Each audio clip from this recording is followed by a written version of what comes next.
সফল এবং সুন্দর পদ্ধতি হলো পিআর পদ্ধতি। এই পিআর পদ্ধতির ভিত্তিতে নির্বাচন হবে, লেভেল প্লেইং হবে, প্রশাসনের নিরপেক্ষতা নিশ্চিত করতে হবে। ডাকসুর অনুরূপ বুটের বন্যা বাংলাদেশে বয়ে যাবে। চাঁদাবাজি সন্ত্রাস দূর হবে, ন্যায় বিচার ইনসাফ কায়েম হবে, জুলাইয়ের স্পিরিট বাস্তবায়ন হবে। একটি অন্তর্বর্তীকালীন সরকার গঠিত হয়েছে ডক্টর ইউনূসের নেতৃত্বে। দায়িত্ব গ্রহণের পর এই সরকারের প্রধান ঘোষণা করেছিল বাংলাদেশে যাতে আর ফ্যাসিবাদ ফিরে আসতে না পারে। ফ্যাসিবাদে আমলে রাষ্ট্র ব্যবস্থাকে যেভাবে ধ্বংস করা হয়েছে তার জন্য তিনি সংস্কার করবেন। তিনি বলেছিলেন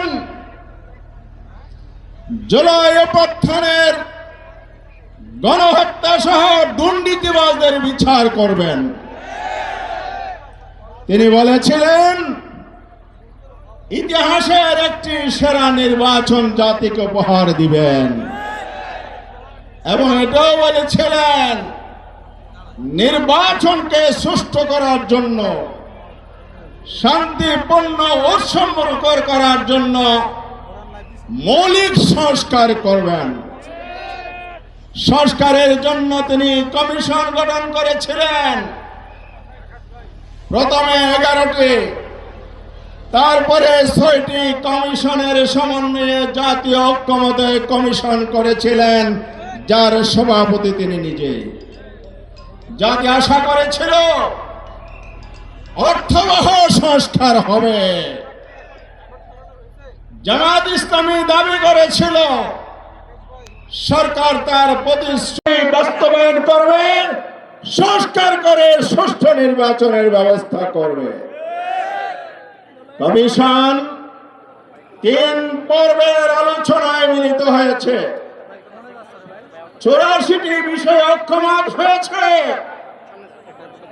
কিন্তু তারা নির্বাচনের জন্য যে সংস্কার বলেছিল, রাষ্ট্রকে পথহারা দিশাহারা অন্ধকার জগৎ থেকে আলোর পথে নিয়ে আসার জন্য মৌলিক সংস্কারের যে কথা বলেছিল তার বাস্তবায়নের কোন প্রতিশ্রুতি বা কার্যকর পদক্ষেপ নেয় নাই।